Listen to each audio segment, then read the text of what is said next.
ବନ୍ଧୁମାନେ, ଆପଣ କେବେ ଭାବିଛନ୍ତି କି ଯେଉଁ ମୂଷାକୁ ସମସ୍ତେ ଦୁର୍ବଳ ଭାବନ୍ତି ସେହି ମୂଷା ଦିନେ ସାରା ଜଙ୍ଗଲର ହିରୋ ହୋଇପାରେ।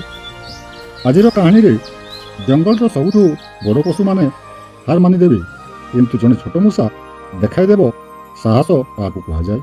କିନ୍ତୁ ଶେଷରେ ମୂଷା ସଫଳ ହେବ କି ନା ଶିକାରୀଙ୍କ ହାତରେ ଧରା ପଡ଼ିଯିବ, ଜାଣିବା ପାଇଁ ଶେଷ ପର୍ଯ୍ୟନ୍ତ ଦେଖନ୍ତୁ।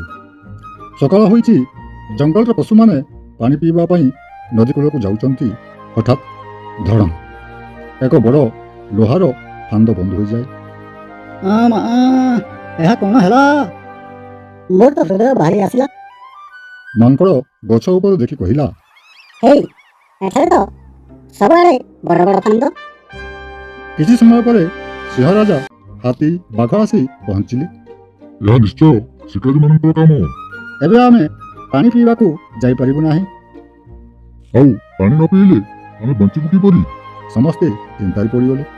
ମୁଁ ତ ଗତକାଲି ଭାବିଥିଲି ଡାଏଟ୍ କରିବି, ତାପରେ ଏବେ ଲାଗୁଛି ସମସ୍ତେ ଜବରଦସ୍ତି ଡାଏଟ୍ କରିବାକୁ ପଡ଼ିବ। ସମସ୍ତେ ହସନ୍ତି। ସିଂହ ରାଜା ସଭା ଡାକିଲେ। କାହା ପାଖରେ କିଛି ଉପାୟ ଅଛି କି? ମୁଁ ଫାନ୍ଦକୁ ଭାଙ୍ଗିଦେବି। ହାତୀ ଆଗକୁ ବଢ଼ିଲା, କିନ୍ତୁ ଫାନ୍ଦର ଦଉଡ଼ି ହଲିଗଲା। ସମସ୍ତେ ଚିତ୍କାର କଲେ, ପଛକୁ ଆସ, ପଛକୁ ଫେରି ଆସ। ହାତୀ ଭୟରେ ଦୌଡ଼ି ପଳାଇଲା। ହାତୀ ଭାଇଙ୍କୁ ଏତେ ଜୋରରେ ଦୌଡ଼ୁଥିବା ପ୍ରଥମ ଥର ଦେଖିଲି। ମୁଁ ଚେଷ୍ଟା କରିବି। ସେ ଯିବା ମାତ୍ରେ ଫାନ୍ଦ ଉଠିଗଲା। ବାଘ ଭୟରେ ଗଛ ଉପରକୁ ଚଢ଼ିଗଲା। ବାଘ ଭାଇ ଆଜି ମାଙ୍କଡ଼ ହୋଇଗଲେ। ସଭାର ପଛରେ ବସିଥିବା ଛୋଟ ମୂଷା ଧୀରେ ହାତ ଉଠାଇଲା।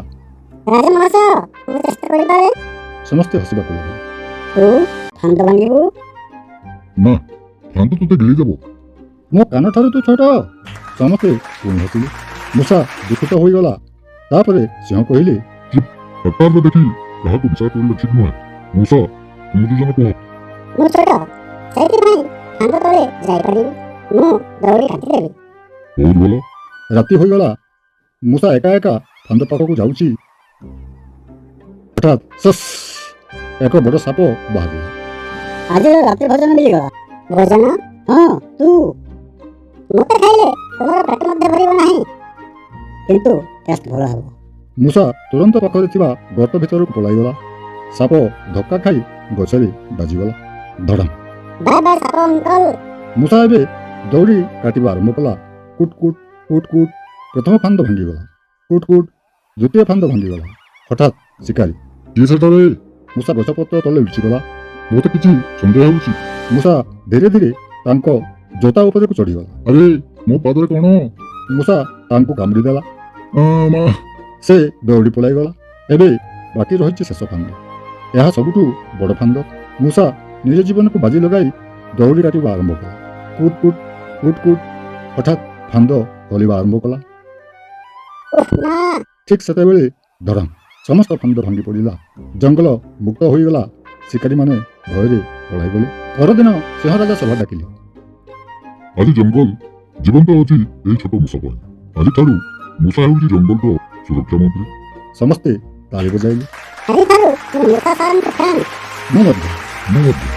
ମୂଷା ହସି କହିଲା, ସତ କଥାରେ ଶକ୍ତି ଶରୀରରେ ନୁହେଁ, ସାହସ ଓ ବୁଦ୍ଧିରେ ଥାଏ। କେବେ ବି କାହାକୁ ତାଙ୍କ ଆକାର କିମ୍ବା ଶକ୍ତି ଦେଖି ଛୋଟ ଭାବନ୍ତୁ ନାହିଁ, କାରଣ ସାହସ ଏବଂ ବୁଦ୍ଧି ଥିଲେ ଛୋଟ ଲୋକ ମଧ୍ୟ ବଡ଼ ପରିବର୍ତ୍ତନ ଆଣିପାରେ। ଯଦି ଆପଣମାନଙ୍କୁ ଆମ ଭିଡ଼ିଓଟି ଭଲ ଲାଗିଥାଏ ତେବେ ଭିଡ଼ିଓଟିକୁ ସେୟାର, କମେଣ୍ଟ ଓ ସବସ୍କ୍ରାଇବ୍ କରିବା ହେବ। ଧନ୍ୟବାଦ।